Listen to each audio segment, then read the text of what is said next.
হ্যাঁ, জীবন্ত হুমকির মুখেই ছেড়ে দেওয়ার চেষ্টা হচ্ছে। সেটাই আমি মনে করি যেটা আপনার ইন্টেনশনালি করা হচ্ছে। তাকে আরও অবনতি হয়েছিল, তার শরীরে অবনতি হয়েছিল এবং সেই কারণেই তাকে নিতে হয়েছে আর কি। দেশনেত্রী বেগম খালেদা জিয়াকে মুক্তি দিতে হবে, নিঃশর্ত মুক্তি।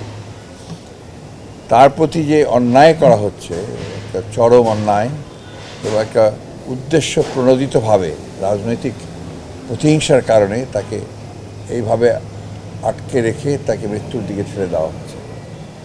আজকে তিনি হাসপাতালে এসছেন এবং হঠাৎ করেই তাকে আসতে হচ্ছে। আমরা দেখলেন যে কয়েকদিনের মধ্যেই তাকে হাসপাতালে আসতে হলো, আবার কিছুদিন হলে থাকতে পারেন না, আবার তাকে হাসপাতালে নিয়ে আসতে হয়। এগুলো হচ্ছে যে যেহেতু তার একটা মানে ক্রমাগত কমপ্লিকেটেড জটিল সমস্ত কেসগুলো অসুখগুলো তাকে আক্রমণ করেছে। সেই ক্ষেত্রে আমরা বারবার করে যেটা বলেছি যে তার চিকিৎসাটা দরকার একটা আপনার মাল্টি ডিসিপ্লিনারি হাসপাতালে, বিদেশে উন্নত একটা চিকিৎসা কেন্দ্রে। কিন্তু দুর্ভাগ্যজনক হচ্ছে যে এরা একই কারণে, প্রাথমিক প্রতিষ্ঠার কারণে তারা দিচ্ছে না। আপনার অতীতে দেখুন, এমনকি আপনার আওয়ামী লীগের অনেক নেতাই কিন্তু তার নিজেদের মামলাগুলো তার ক্ষমতায় আসার পরে সেগুলোকে তারা তুলে নিয়েছে, ইনক্লুডিং শেখ হাসিনা। আর ম্যাডামের যেহেতু একটা মিথ্যা মামলা, সেটা পুরোপুরি সাজানো একটা মামলা, সেই সাজানো মামলা তাকে অন্যায়ভাবে লোয়ার কোর্টে একটা সাজা দিয়েছে, আবার হায়ার কোর্টে সেটাকে বাড়িয়ে দেওয়া হয়েছে। এইগুলো তো আপনার জুডিশিয়ারির যে আপনার আস্থা জনগণের, তার উপর থেকে জুডিশিয়ারি আস্থা চলে যাচ্ছে এবং এটা কখনোই গ্রহণযোগ্য হতে পারে না। সাধারণত আমরা জানি যে আপনার লোয়ার কোর্টে যেটা হয়, হায়ার কোর্টে গেলে সেটা কমে আসে, কিন্তু এখানে আপনার বাড়িয়ে দিয়েছে। এখন কেন বাড়িয়েছে, কীরকম, এটা খুব পরিষ্কার যে তারা আসলে একটা ভিন্ডিকটিভ ওয়েতে তারা কাজ করছে এবং দেশের দিকে তারা রাজনীতি থেকে একদম দূরে সরিয়ে রাখতে চায়। এটাই মূল উদ্দেশ্য তাদের। আমরা আবারও বলছি, বারবার করে বলছি, তাকে নিঃশর্ত মুক্তি দিতে হবে এবং তার চিকিৎসার ব্যবস্থাটা আমরাই করব, অন্য কাউকে করার দরকার নেই। সরকারের প্রতি আমরা সে আহ্বান জানাচ্ছি না, তাকে নিঃশর্ত মুক্তি দিতে হবে। সেই আপনারা জানেন যে আমরা দাবিতে আন্দোলন করেছি, ভবিষ্যতে আরও আন্দোলন হবে। আমরা চেষ্টা করবো, আমাদের পক্ষে যতটুকু ক্ষমতা আছে, শক্তি আছে, আমরা সেই চেষ্টা করবো।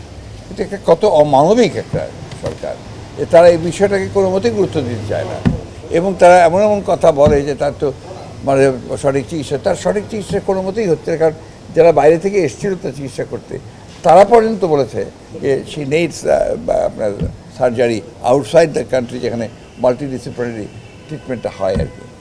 তো দুর্ভাগ্যজনকভাবে আমি চিকিৎসক নই, আপনাদের সামনে সব কিছু আমি বলতেও পারবো না, কিন্তু যেটা বুঝি সেটা হচ্ছে তার ইমিডিয়েটলি তাকে মুক্তি দিলে আমরা we can take up the case. তার মুক্তি, স্বাস্থ্যের ব্যাপারটা আমরা দেখতে পারি, বিভিন্ন অন্যান্য দেশে সেখানে তিনি যেতে পারেন, চিকিৎসা করতে পারেন। এবং গণতন্ত্রের যে আপনার রুদ্ধ করে রাখা, দেশনেত্রীর সঙ্গে যে আপনার সিনোনিমাস, আমি সবসময় বলেছি যে দেশনেত্রী বেগম খালেদা জিয়া আর গণতন্ত্র এদেরকে আলাদা করে দেখা যায় না। তো তাদের জন্য ন্যূনতম আপনার একটা সদিচ্ছা থাকতো, তারা কিন্তু এই দেশনেত্রীকে মুক্তির ব্যবস্থা করেই কিন্তু তারা সেই জায়গায় গণতন্ত্রকে ফিরিয়ে আনার জন্য একটা পথ তৈরি করতে পারত।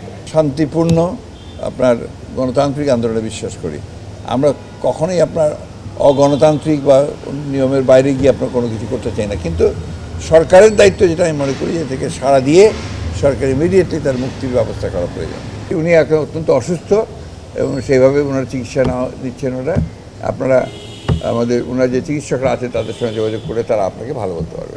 আরও অবনতি হয়েছিল, তার শরীরে অবনতি হয়েছিল এবং সেই কারণেই তাকে নিতে হয়েছে আর কি, খুব জরুরি ভিত্তিতে নিতে হয়েছে।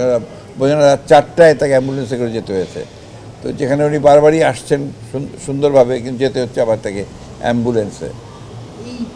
অল্প সময়ের মধ্যে উনি বাসায় আসছেন, তারপর আবার ওনাকে কারণটা চিকিৎসা, আমি যেটাকে বলছি, তার তো জটিল আছে, তার কিন্তু অসংখ্য রোগ, সেই রোগের মধ্যে কতগুলো জটিল রোগ আছে, তাকে 24 ঘন্টা মনিটর করতে হচ্ছে এখন আর কি। আপনি জানেন যে তার তো নার্স আছেই বাসায়, প্লাস ডাক্তাররা দুজন করে ডাক্তার কিন্তু সবসময় থাকার চেষ্টা করেন। স্থায়ী চিকিৎসা হচ্ছে না, ওনার তো না, হচ্ছে না, জীবন হুমকির মুখে না এই পরিস্থিতি। হ্যাঁ, এক্স্যাক্টলি, যে কোনো সময় তো মানে আপনারা, হ্যাঁ, জীবন্ত হুমকির মুখেই ছেড়ে দেওয়ার চেষ্টা হচ্ছে। সেটাই আমি মনে করি যেটা আপনার ইন্টেনশনালি করা হচ্ছে তাকে।